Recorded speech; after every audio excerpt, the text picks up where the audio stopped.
नमस्कार, मी श्वेता. महाराष्ट्र कॉलिंग या विशेष कार्यक्रमात आपल्या सगळ्यांचं स्वागत. असं का होतं या विषयाच्या 19व्या भागामध्ये आपण पोहोचलेलो आहोत आणि आपल्या सगळ्यांचं मनापासून स्वागत. याविषयी मार्गदर्शन करण्यासाठी आज आपल्यासोबत आहे सुप्रसिद्ध राजज्योतिषी अंतरिक्षी माधव गुरुजी. सगळ्यात आधी आपण त्यांचं स्वागत करूयात, त्यानंतर त्यांची ओळख सुद्धा तुम्हाला मी पुन्हा एकदा करून देऊ इच्छिते. नमस्कार गुरुजी. साईराम. आदेश. तर आजच्या चर्चेला सुरुवात करण्याआधी गुरुजींची ओळख करून देते. श्री माधव गुरुजी यांनी शुक्राचार्य ॲस्ट्रोलॉजी सेंटर दिल्ली मार्फत त्यांनी ज्योतिष शास्त्रांचा विविध शाखांचा तब्बल 16 वर्षांचा अभ्यासक्रम पूर्ण करून राजज्योतिषी अंतरिक्ष ही पदवी संपादित केलेली आहे. एक गोष्ट आवर्जून नमूद करण्यासारखी आहे ती म्हणजे हा प्रदीर्घ अभ्यासक्रम पूर्ण केलेले महाराष्ट्रामध्ये फक्त 7 व्यक्ती आहेत.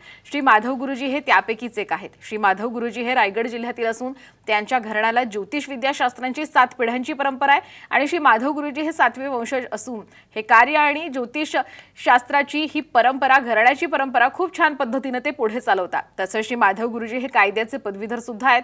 प्रतिभा ॲस्ट्रोलॉजी रिसर्च सेंटर हे पनवेल आणि दादर इथं असून श्री माधव गुरुजी या दोन्ही सेंटरवर आपली सेवा देत असतात.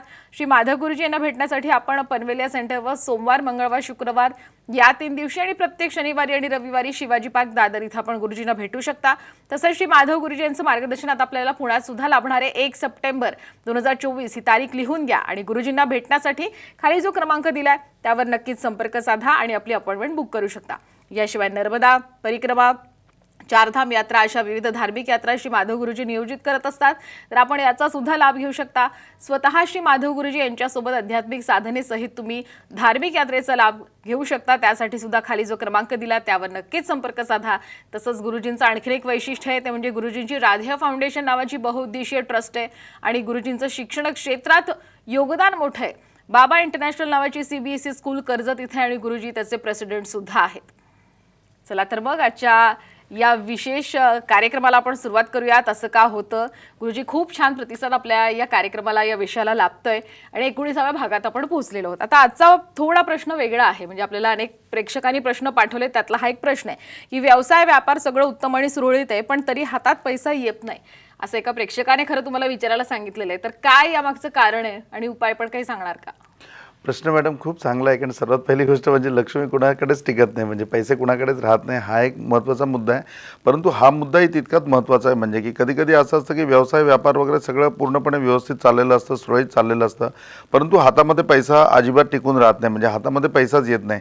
विशेषतः आहे ना, व्यापारी वर्गामध्ये ही कायम म्हणजे की अशा प्रकारची टंचाई असते की हातामध्ये पैसा येत नाही. म्हणजे व्यवसाय व्यापार मोठा असतो, प्रत्येक वेळेला त्याच्यामधनं उलाढाल मोठ्या होत असतात.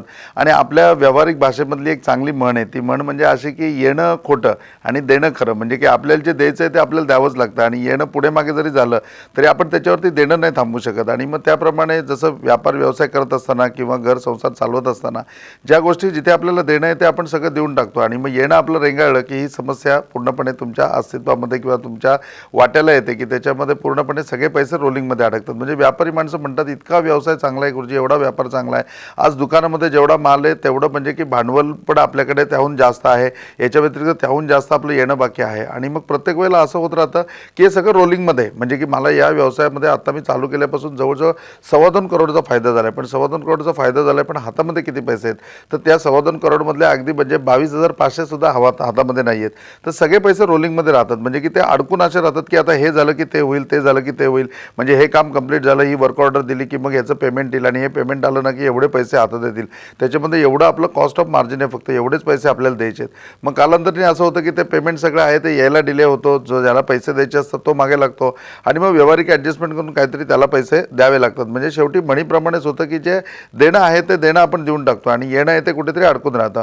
अनेक जणांचं व्यवसाय व्यापारामध्ये असं आहे, म्हणजे की याच्यामध्ये उत्तम उदाहरण द्यायचं झालं तर आमचे उत्तम शेठच आहेत, म्हणजे की जे खूप चांगले क्लायंट आहेत आपले आणि त्यांचा खूप मोठा व्यवसाय आहे. म्हणजे उत्तम शेठनी स्वतः सांगितलं की गुरुजी ह्या वर्षामध्ये 2.5 करोडच्या वरती बेनिफिट आपल्याला झालं आहे, पण आत्तापर्यंत मी सगळा हिशोब काढून बघितला तर माझ्या हातामध्ये 2.5 लाख रुपये सुद्धा नाहीत, म्हणजे की जे प्रॉफिटचे मला दिसायला पाहिजेत. आज CA कडे गेलं तर तो म्हणतो की बघा तुमचं रोलिंगमध्ये पैसे एवढे आहेत, हे रुटीनमधले पैसे आज नाही तर उद्या मिळणारच आहेत.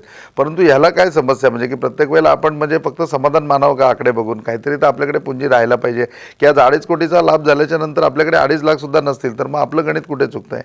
मग त्यांना मी सांगितलं की उत्तम शेठ बघा, म्हणजे की तुमचा ह्या सगळ्या व्यवसाय व्यापारामध्ये हा येणं बाकी हा जो पार्ट राहतोय त्याच्यामुळे तुमचा हा प्रॉब्लेम येतोय. आणि त्यांच्या CAचं पण तेच म्हणणं म्हणणं होतं. मग म्हणलं याच्यावर उपाय काय म्हणून. म्हणलं उपाय याच्यावरती खूप चांगला आहे, तो म्हणजे सुदर्शन नावाचा एक यज्ञ येतो, जो यज्ञ करू आपण. आणि मग त्यांच्या व्यावसायिक उत्कर्षाच्या निमित्ताने चांगला मुहूर्त गाठून आम्ही सुदर्शन यज्ञ केला आणि सुदर्शन यंत्र त्यांच्या घरी बसवलं. त्याच्यानंतर 2 गोष्टीमध्ये खूप फरक पडला, म्हणजे की त्याच्यानंतर व्यवसाय व्यापारामध्ये इतके चेंजेस झाले की डायरेक्टली त्यांच्याकडे कॅशने परचेस करणारे लोक पण यायला लागले. आणि याच्या व्यतिरिक्त क्रेडिट जे होतं ते सुद्धा चिकार कमी झालं, म्हणजे की पैसे येणं बाकी होतं त्याच्यामधले भरपूर पैसे म्हणजे की पूर्णपणे त्यांना वसूल झाले आणि त्यांच्या हातामध्ये पैसे दिसायला लागले. म्हणजे की 2.5 कोटी रुपये ज्या वेळेला त्यांनी वर्षाचा प्रॉफिट बघितलेला होता, परंतु हातामध्ये 2.5 लाख रुपये पण नव्हते. ते उत्तम शेठनी 25 लाखाची गाडी घेतली, ती पण म्हणजे की सेल्फ बॅलन्स, की आपल्याकडे पैसे आहेत त्यावेळेला. तर ती गाडी ज्यावेळेला बघितली त्यावेळेला ते म्हणले की याच्यावर आता सुदर्शन कृपा लिहू का. मी म्हणलो 100% लिहा. का म्हणले गुरुजींची कृपा लिहू. म्हणलं नाही, सुदर्शन भगवानची कृपा लिहा. आणि ते दरवर्षी तो याग म्हणले की आपण करू म्हणून. इतका त्यांना चांगला अनुभव आला. म्हणजे ही समस्या आहे. आणि लक्ष्मीच्या बाबतीमध्ये ज्या वेळेला तुमचं येणं फसलं की तुमचा संपूर्ण व्यवहार फसला, म्हणजे की तुम्हाला देणं आहे ते खरं आहे आणि ते तुम्हाला द्यावंच लागतं, परंतु ते दिल्यामुळे विनाकारण तुमच्यावरती एक तर कर्ज वाढतं किंवा मग ही समस्या राहते की माझा व्यवसाय व्यापार खूप व्यवस्थित चालू आहे परंतु माझ्या हातामध्ये पैसे नाही. तेव्हा तुमच्याही बाबतीत अशी समस्या होत असेल तर सुदर्शन यज्ञसुद्धा करता येतो, सुदर्शन यंत्रसुद्धा देता येतं.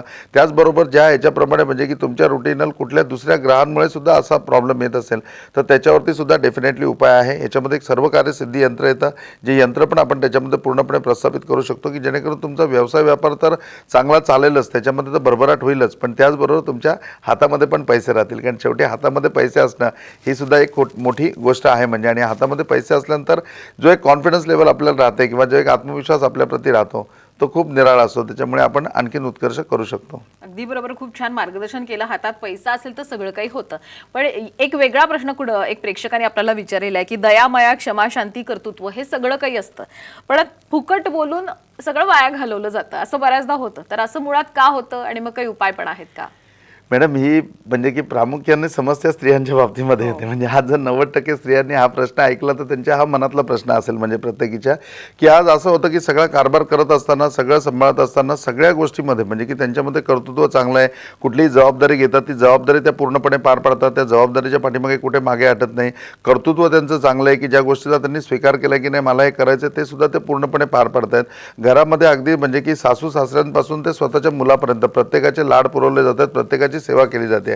आणि मग अशा गोष्टीमध्ये एखादं कुठेतरी असं छोट्याशा गोष्टीवरनं ठिणगी पडते आणि मग त्याच्यावरनं ह्या इतक्या पेटून उठतात की मग त्याच्यामध्ये बोलून सगळं फुकट घालवतात. म्हणजे त्यांना स्वतःला सुद्धा माहिती असतं की आता आपण वाजवीपेक्षा जास्ती बोलतोय किंवा आता आपण डोकं शांत ठेवायला पाहिजे, पण त्या क्षणाला काही डोकं शांत राहत नाही. आणि मग म्हणजे की एवढं बोललं जातं की बोलून म्हणजे की त्यांनी केलं सवरलेलं जे असतं म्हणजे त्यांना जो एक रिस्पेक्ट असतो, करून सवरून जो आपण म्हणतो की जो एक मान मिळाला पाहिजे, एक सन्मान मिळाला पाहिजे, तो त्यांच्या वाट्याला राहत नाही. कारण त्यांनी बोलून सगळं फुकट घालवलेलं असतं. म्हणजे करणं सवरणं सगळं चांगलं आहे, कर्तृत्व आहे, दया, क्षमा, शांती सगळे गुण आहेत, पण सगळे गुण असून सुद्धा असं आहे की वेळेला बोलून सगळं फुकट घालवतात. तर या बोलण्यावरती पूर्णपणे कंट्रोल यायला पाहिजे. आणि हा कंट्रोल जर आला तर निश्चितपणे म्हणजे की 3 गोष्टीमध्ये फायदा होईल. एक म्हणजे की तुमचे रिलेशन खूप चांगले राहतील. सेकंड थिंग म्हणजे की तुम्ही शांतपणे एखाद्या गोष्टी नाही केली तर त्याचा नकार समजला जाईल, तुम्हाला वेगळा नकार द्यायची गरज नाही. आणि तिसरी गोष्ट म्हणजे की ह्याच्यानी सगळेजण तुमच्याबरोबर अटॅच राहतील, कोणी तुमच्यावरती नाराज होणार नाही. तर हा महत्त्वाचे 3 फायदे ह्या एका गोष्टीमुळे होतात. म्हणजे आणि शांत राहायचं असेल तर ह्या सगळ्या गोष्टी विस्फोटक होतात या मंगळामुळे होतात. म्हणजे की मंगळ शॉर्ट असेल किंवा मंगळ जर पत्रिकेप्रमाणे उच्चांश स्थितीमध्ये असेल तर त्या लोकांचं डोकं कधीच शांत राहत नाही. तर त्यांनी पवळरत्न परिधान करायचं, त्याचा खूप मोठा वापर होतो. याच्यामध्ये पेशन्सची आवश्यकता आहे. तुमच्यामध्ये पेशन्स नाही ही महत्त्वाची गोष्ट आहे. आता पेशन्स जर मिळवायचे असतील तर तुम्हाला सगळ्यांना पाठ झालं की शनिवार उपास करायला पाहिजे, हनुमान चाळीसा रेग्युलर वाचायला पाहिजे, डेली मारुतीचं दर्शन घ्यायला पाहिजे. याच्यामध्ये इतकी ताकद आहे या उपासनेमध्ये की याच्याने 100% तुमच्यामध्ये पेशन्स प्राप्त होतील. आणि एकदा पेशन्स प्राप्त झाले ना की 100% तुमचा असा कंट्रोल सुटणार नाही की कुठेही तुम्ही अगदी तोंड उघडलं तरीसुद्धा तुमचं बोलणं होणार नाही. तुम्ही शांतपणे त्या ठिकाणी राहाल म्हणजे आणि त्या गोष्टीवरती चांगला रिप्लाय देऊ शकाल किंवा त्या ठिकाणी मौन प्राप्त करून तुमचा जो सन्मान आहे तो सन्मान तुम्ही राखू शकाल. तर निश्चितपणे या उपासनेचा पण लाभ घ्या. याच्या व्यतिरिक्त तुम्ही पवळरत्न याच्यामध्ये वापरू शकता. पवळरत्न वापरून सुद्धा या उपासनेवरती आपण पूर्णपणे या समस्येवरती विजय प्राप्त करू शकतो. गुरुजी, खूप छान सांगितलं. विविध यज्ञांविषयी तुम्ही सांगत असता, जसं सुदर्शन यज्ञाविषयी मगाशी तुम्ही बोलात. एक महालय श्राद्ध याविषयी तुम्ही मागे एकदा उल्लेख केला होता, थोडंसं त्याविषयी आणखीन जाणून घ्यायला आवडेल. मॅडम खूप म्हणजे खूप चांगला प्रश्न आहे. कारण आतापर्यंत जर ज्यावेळेला म्हणजे ॲस्ट्रॉलॉजीमध्ये माणूस जातो किंवा याच्या अगोदर ज्यांनी पत्रिका बघितली किंबहुना पत्रिका लिहून जरी घेतली तर त्या पत्रिकेमध्ये आवर्जून सांगितलं जातं की तुम्हाला आहे ना पितृपीडा आहे तुमच्या पाठीमागे किंवा पितृश्राप आहे तुमच्या पाठीमागे किंवा तुमच्या याच्यामध्ये स्त्रियांचे श्राप आहेत तुमच्या कुटुंबामध्ये. तर अशा प्रकारचे जे श्राप, अशा प्रकारचे जे पापकर्म किंवा पितृकर्म जे आहे म्हणजे की बाबा पितृंची काही कृपा त्याच्यावरती आहे किंवा पितृंचे काही दोष त्याच्यावरती आहे, पितृंचे काही श्राप त्याच्यावरती आहेत. तर या सगळ्या गोष्टीला मग उपाय म्हणून काय, तर नॉर्मली उपाय म्हणून आपल्याकडे त्रिपिंडी श्राद्ध सांगितलं जातं की त्रिपिंडी श्राद्ध याच्यावरती करा. त्यामुळे आपल्याला एकच श्राद्ध माहिती आहे की त्रिपिंडी श्राद्ध, किंवा मग आपल्याला वर्ष श्राद्ध माहिती आहे की आपल्या घरी एखादी व्यक्ती गेली तर आपण त्याचं 1 वर्ष झाल्यानंतर वर्ष श्राद्ध करतो किंवा 6 महिन्यानंतर बरणी श्राद्ध करतो. तर ही नावं साधारण तुमच्या परिचयाची आहेत. हे नाव थोडंसं वेगळं आहे, म्हणजे काही लोक याला हिमालय सुद्धा म्हणतात, पण महालय हेच ॲक्च्युअल त्याचं ओरिजिनल नाव आहे म्हणजे. आणि महालय श्राद्ध हे सर्वात श्रेष्ठ श्राद्ध येतं. 2 श्राद्ध खूप चांगली येतात. एक येतं की ते नांदी श्राद्ध, जे शुभ प्रसंगी तुम्ही करता, म्हणजे तुम्ही घरी वास्तुशांती केली तर त्यावेळेला नांदी श्राद्ध केलं जातं. तुमचा लग्न समारंभ असेल तर त्याच्यामध्ये नांदी श्राद्ध केलं जातं. एखादा मोठा यज्ञ तुम्ही करताय तर त्याच्यामध्ये नांदी श्राद्ध केलं जातं. म्हणजे याच्यामध्ये तुमच्या पूर्वजांना पूर्णपणे सन्मान प्राप्त करून देणं, त्यांना या ठिकाणी बसवणं, त्यांचं आदरातिथ्य करणं आणि त्यांना आवाहन करणं की अशा प्रकारचं कार्य आपण आपल्या पूर्ण कुटुंबामार्फत म्हणजे आपल्या कुळामार्फत करत आहोत. तर ते करत असताना तुमची या ठिकाणी उपस्थिती राहू दे आणि तुमचे शुभ आशीर्वाद आम्हाला प्राप्त होऊ देत. तर या दृष्टिकोनातून ती श्राद्ध केली जातात. याच्यामध्ये महालय श्राद्ध येतं आणि या वर्षीचं हे श्राद्ध 10 नोव्हेंबरला आहे. 10 नोव्हेंबरला हे श्राद्ध केलं म्हणजे की आपण करणार आहोत. याचं वैशिष्ट्य असं असतं की वर्षातून फक्त 2च महिने हे श्राद्ध होतं. ज्या वेळेला सूर्य म्हणजे की रवी ग्रह जो आहे, हा रवी ग्रह स्वाती नक्षत्रामध्ये प्रवेश करतो आणि चित्रा नक्षत्रामध्ये प्रवेश करतो. या 2 नक्षत्रांमध्ये पूर्णपणे श्राद्ध केलं जातं. तर साधारण ज्यावेळेला आपल्याकडे पितृपक्ष चालू होतो त्यावेळेला या महालय श्राद्धाचे पूर्णपणे मुहूर्त चालू होतात. आणि ह्याच्यामधलं सर्वात उत्कृष्ट आम्ही असा मुहूर्त पकडतो की जेणेकरून म्हणजे की ज्यावेळेला पित्र आहेत तर पित्रांमध्ये खरं असं स्त्री पुरुष असा काही भेद नाही की पित्र एकच धरले जातात, म्हणजे मग ते स्त्री असो किंवा पुरुष असो. परंतु आपण पित्रांच्या हिशोबाने जरी बघितलं तरी प्रत्येकाचा उत्कर्ष व्हावा, प्रत्येकाला पूर्णपणे गती मिळावी किंवा पितृंना पूर्णपणे त्याच्यामधनं चांगला लोक प्राप्त व्हावा, याच्याकरता एक चांगला मुहूर्त आपण त्याच्यामधला साधला आहे. तो 10 नोव्हेंबरचा मुहूर्त आहे. आता निश्चितपणे हे एवढं मोठं महालय श्राद्ध करायचं किंवा एवढं शास्त्रोक्त पूर्णपणे करायचं किंवा तंत्रोक्त पूर्णपणे करायचं आणि इतकं चांगलं श्राद्ध ज्या वेळेला होणार आहे तर निश्चितपणे त्याच्याबाबत जागेचं सुद्धा महत्त्व सांगितलेलं आहे की कुठल्या जागेवरती महालय श्राद्ध करावं. तर महालय श्राद्ध अशा ठिकाणी करावं की त्या ठिकाणी एखाद्या म्हणजे की श्रेष्ठ पुरुषाचं किंवा एखाद्या परमेश्वराचं त्या ठिकाणी पूर्णपणे कार्य पार पडलेलं असेल अशा ठिकाणी, किंवा त्या ठिकाणी वेगळं असं कुठली म्हणजे की बाबा गंगा नदी आहे किंवा सरस्वती नदी आहे किंवा नर्मदा नदी आहे, तर या नदीवरती हे पूर्णपणे म्हणजे की या याच्यावरती तुम्ही केलं तर त्याचं पूर्णपणे पावन असं पवित्र तुम्हाला ते प्राप्त होतं, त्याचं पुण्य प्राप्त होतं.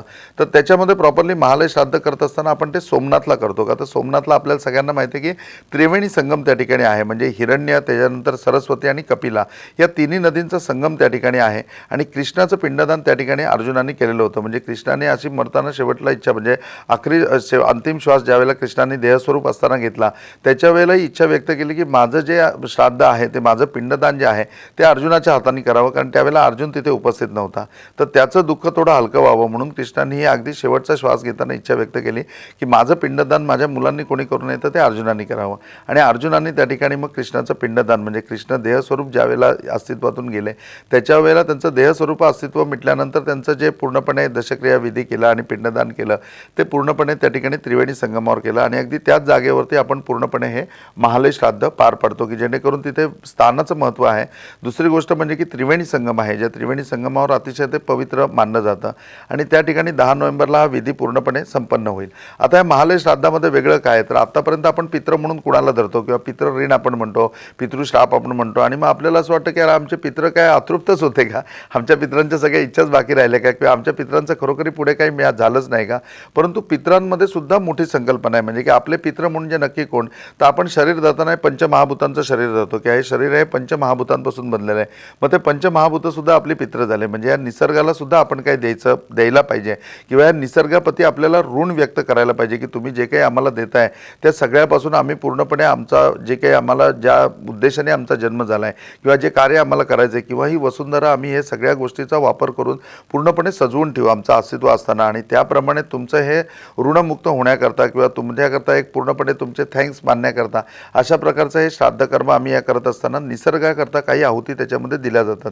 तर निसर्गाला पूर्णपणे आहुती देणं ते या शास्त्रामध्ये म्हणजे की या श्राद्धामध्ये पूर्णपणे येतं. त्याचबरोबर या श्राद्धामध्ये दुसरी महत्त्वाची गोष्ट येते ती म्हणजे की आपल्या जसं पितरांमध्ये आपण धरतो की माझी आजी होती, माझे आजोबा होते, माझे पणजोबा वगैरे जे जे सगळे असतील, खापर पणजोबा असतील आणि आजी असतील, तर या सगळ्यांकरता मी पूर्णपणे त्यांना चांगलं लोक प्राप्त व्हावं, त्यांना चांगली गती प्राप्त व्हावी याच्याकरता मी हे श्राद्ध कर्म करीन किंवा त्याच्याकरता आहुती देईन. परंतु त्यावेळेला माझ्या आजोबांनी एखादा घोडा पाळला असेल, त्यावेळेला आमच्या घरी एखादी गाय असेल, त्यावेळेला आमच्या एका ठिकाणी पशु, आमच्या शेतामध्ये काम करणारा आमचा बैल असेल, मग तो ज्या वेळेला गेला तर त्याची सुद्धा अपेक्षा असेलच ना कुणाकडनं. कोणी कुत्रा पाळला असेल, कोणी पोपट पाळला असेल, कोणी मांजर पाळली असेल, तर त्यांची अपेक्षा निर्विवाद तुमच्याकडनंच असेल, म्हणजे त्या कुळाकडनंच असेल की त्यांनी व्यवस्थित करावं. मग त्यांचा देह ज्यावेळेला त्यांनी देह विसर्जन केला म्हणजे देह सोडला, ते मृत पावले, तर मग त्यांच्या देहाचं काय झालं ते कुठे आम्हाला माहिती आहे. मग त्याचं पूर्णपणे विल्हेवाट जी पूर्णपणे लावायची ती व्यवस्थित लावली गेली की नाही, त्यांना पुरलं गेलं की नाही, किंवा ज्या ठिकाणी दहन असेल त्या ठिकाणी दहन झालं की नाही, तर या गोष्टी आता आम्हाला माहिती नाही. तर मग त्यांचे काही क्लेश राहिले असतील तर त्याच्यामध्ये त्याचं सुद्धा पिंडदान केलं जातं. म्हणजे एकमेव असं श्राद्ध आहे की तुम्ही घरी किती जरी जणांनी आत्ता बघा की डॉगी पाळलेला असतो आणि फॅमिली फोटोमध्ये त्या डॉगीचा सुद्धा फोटो असतो आणि 15-15, 16-16 वर्ष त्यांच्याकडे तो डॉगी असतो, तो एक फॅमिली मेंबर म्हणून असतो. म्हणजे त्याला अगदी डॉगी म्हणलं तरी चालत नाही, त्याच्या नावाने त्याला हाक मारावी लागते. आणि ते सुद्धा इतकं माणसाळलेलं असतं की घरी तुम्ही पत्रिका द्यायला आले आणि त्याला आमंत्रण केलं नाही तर तो तुमच्या पायामध्ये घोटाळत राहतो की मला का नाही बोलवलं. म्हणजे तुम्ही म्हणजे डेफिनेटली तो एक फॅमिलीचा भाग झाला आहे. आणि अशा वेळेला तो ज्या वेळेला जातो सोडून, आणि मग तो सोडून गेल्यानंतर निर्विवाद की आपण त्याचा देह म्हणजे की पूर्णपणे सगळं पुढे त्याचं जे असेल ते विसर्जन करू देहाचं. पण याच्या व्यतिरिक्त त्याची आपल्याकडनं अपेक्षा राहिली असेल त्याची पूर्ती कशामध्ये करायची, तर या श्राद्धामध्ये तुम्ही पाळलेला जो पाळीव प्राणी असेल त्याचं पूर्णपणे तुम्हाला पिंडदान करता येतं. आता तुम्ही एखाद्या ठिकाणी राहत होते आणि तुमचा शेजारी होता, त्याला तुमच्या हातचा चहा खूप आवडायचा आणि त्याच्या मनामध्ये इच्छा होती की हां एकदा यांच्या हातचा चहा प्यावा, पण नंतर तो चेंज होऊन दिल्लीला गेला, पुढे तुम्ही दिल्लीला गेले नाही, तो इकडे कधी आला नाही, पुढे काही कालावधीनंतर तो मृत पावला. मग त्या शेजाऱ्याची जर आमच्याबद्दल कुठली भावना राहिली असेल किंवा असा एखादा शेजारी आमचा बाहेर कुठे जाऊन मृत झाला असेल तर त्या शेजाऱ्याची कुठली अपेक्षा किंवा राहिली असेल तर त्याचं सुद्धा पितृऋणमध्ये धरलं जातं, ते सुद्धा ऋण आमच्या अंगावरती असतं. मग त्यातून मुक्तता कशामधनं होते तर महालय श्राद्धामध्ये. महालय श्राद्धामध्ये तुमचा एखादा शेजारी असेल आणि तो आता म्हणजे की गेलेला आहे, त्याचे प्राण आता नाही आहेत किंवा तो जिवंत आता नाही आहे, तर त्याचं श्राद्ध कर्म, त्याचं पिंडदान सुद्धा या महालय श्राद्धामध्ये केलं जातं. चौथं याच्यामध्ये मोठं येतं की तुमच्या पणजोबांनी एखादं आंब्याचं झाड लावलं, तुम्ही त्या झाडाचे आंबे खाताय, तुम्हाला ते आंबे मिळत आहेत म्हणजे, आणि तुम्ही त्या झाडाचे आंबे वगैरे सगळा उपभोग घेताय, त्याची सावली उपभोगताय, सगळं होतंय. तुमच्या घरामध्ये शुभकार्य असताना त्याची डहाळी काढून तुम्ही दाराला लावतायत, हे सगळे विधी इथपर्यंत ठीक आहे. पण उद्या अतिक्रमणामध्ये ते आलं किंवा उद्या रोड वाइंडिंगमध्ये ते आलं आणि ते झाड तोडलं गेलं आणि त्या झाडाचं आता अस्तित्व राहिलं नाही, तर त्या झाडाचं जे आहे ते तुमच्या पितृकर्मामध्ये येणार, ते झाड तुमच्या पितृमध्ये येणार. मग याचे दोष तुमच्या पणजोबांना नाही लागणार, आंबे तुम्ही खाताय ना, मग दोष पण तुम्हाला लागणार. मग अशा प्रकारचं कुठलं वनस्पतीचं नुकसान झालं असेल, एखाद्या ठिकाणी चुकून माकून आग लागली असेल किंवा अगदी याच्याने आग लागली आणि त्याच्यामध्ये एखादा वृक्ष जळून खाक झाला असेल, एखादा वृक्ष तोडला गेला असेल किंवा आमच्या कार्यस्थळावर आम्ही एखादा वृक्ष तोडला असेल तर त्याचं सुद्धा पिंडदान या श्राद्धामध्ये केलं जातं. दुसरं आपल्या सगळ्यांच्या जवळचं नातं ते म्हणजे की आपला मित्र, की आपल्या मित्राकरता तो आपल्या गणगोत्रामध्ये नाही आहे, आपलं त्याचं ब्लड रिलेशन नाही आहे, परंतु तो जीवलग आहे, तो सखा आहे, तो खूप जवळचा मित्र आहे म्हणजे. आणि असा एखादा मित्र आपला गेला असेल तर त्या मित्राची आपल्याकडनं जी काही अपेक्षा असेल किंवा त्यांनी आपली जी काही सेवा केली असेल त्याला आपल्याकडनं काही अपेक्षा असेल तर ती सुद्धा आपल्या पितृऋणमध्ये येते. तुम्हाला याच्यामध्ये मित्राचं सुद्धा पिंडदान करता येतं, मित्राचं सुद्धा श्राद्ध करता येतं. म्हणजे शेजारी झालं, मित्र झालं, त्याच्यानंतर तुमचे आप्त झाले सगळे. आणि ज्यावेळेला आपण त्रिपिंडी श्राद्ध करतो, निर्विवाद त्रिपिंडी श्राद्ध हे सिद्ध आहे आणि ते चांगलंच आहे, म्हणजे की जागृतच आहे, परंतु ह्याच्यामध्ये तुमच्या 3 पिढ्यांचा उद्धार होतो. तुमच्या आई म्हणजे तुमच्या वडिलांचा, तुमच्या वडिलांच्या वडिलांचा आणि त्यांच्या वडिलांचा, इथपर्यंत या 3 पिढ्यांपर्यंत तुम्ही पोहोचता. पण याच्या पलीकडे तुमचे वंशज आहेत त्यांचं काय, याच्या व्यतिरिक्त हा निसर्ग पण तुमचे पित्र आहेत त्यांचं काय. मग या सगळ्यांच्या प्रती म्हणजे तुम्ही पाळलेला प्राणी असेल, तुमच्या घरामध्ये असलेला झाड असेल, तुमचा शेजारी असेल, तुमचा मित्र असेल आणि आध्यात्मिक पातळीवर तुमचे गुरु असतील आणि तुमचे गुरुसुद्धा कालांतराने देह सोडून गेलेत, त्यांची कृपा तुमच्यावरती निरंतर आहे, परंतु त्यांच्याकरता काही सेवा करायचं तुमचं राहिलं असेल, त्यांची काही तुमच्याकडनं अपेक्षा असेल तर मग त्यांचंसुद्धा श्राद्ध कर्म या पूर्णपणे महालय श्राद्धामध्ये होतं, त्यांचं पिंडदान या महालय श्राद्धामध्ये होतं. आणि अशा प्रकारे या सगळ्यांचं मिळून श्राद्ध त्याच्यामध्ये घातलं जातं. म्हणजे त्याच्यामध्ये जवळजवळ 35 ते 40 म्हणजे की पिंडदान तुम्ही याच्यामध्ये संपन्न करता. आणि ह्या सगळा म्हणजे की पूर्णपणे कार्यक्रम पूर्ण शास्त्रोक्त तंत्रोक्तरित्या आपण पूर्ण करतो. ह्याच्यामध्ये जागेचं महत्त्व आहे तर आपण जागेचं महत्त्व पाळतो, मुहूर्ताचं महत्त्व पाळतो आणि प्रॉपरली प्रत्येकाला आम्ही सांगतो की तुमची यादी बनवून आणा. आणि मग ती यादी बनवून आणून प्रत्येकाच्या हातून त्या ठिकाणी पिंड सगळी तयार तयारी पूर्णपणे प्रोव्हाइड करून आपण हा महालय श्राद्धाचा कार्यक्रम करतो. तर आज या निमित्ताने हा प्रश्न आलाय तर तुम्हाला आवर्जून सांगतो की 10 नोव्हेंबरला आपल्याकडे हे श्राद्ध आहे. सोमनाथला आपण हे करतो. तुम्हाला माहिती आहे निर्व्यात प्रतिभा ॲस्ट्रॉलॉजीमध्ये सगळी व्यवस्था असते. तुम्हाला आता ते पाठ झाले तर अगदी निसंकोचपणे तुम्ही सगळ्यांनी या. जे डायरेक्ट सोमनाथला येणार असतील तर डायरेक्ट सोमनाथला या, पण या श्राद्धाचा निश्चितपणे भाग घ्या. आणि आवर्जून सांगतो की हे वर्षातून एकदा श्राद्ध होतं, म्हणजे की ह्या ह्याच्यात जमलं नाही तर पुढे वर्षभर तुम्हाला थांबावं लागेल. तर तुमच्या पितरांना तृप्त करण्याकरता, पितृंची कृपा प्राप्त करून घेण्याकरता आणि पितृपीडा आपल्या पाठीमागची पूर्णपणे निघून जाण्याकरता निश्चितपणे या श्राद्धाचा लाभ घ्या. खरंच तुम्ही इथे आलात, खूप छान मार्गदर्शन केलं, मनापासून आभार. साईराम, आप सबकी भली करे. गुरु गोरक्षनाथ आप सबकी भली करे. आप सबका जीवन मंगलमय हो. ओम साईराम. यानंतर महाराष्ट्र कॉलिंगमध्ये वेळ झाली इथेच थांबण्याची. आपण कुठेही जाऊ नका, पाहत रहा साम टीव्ही.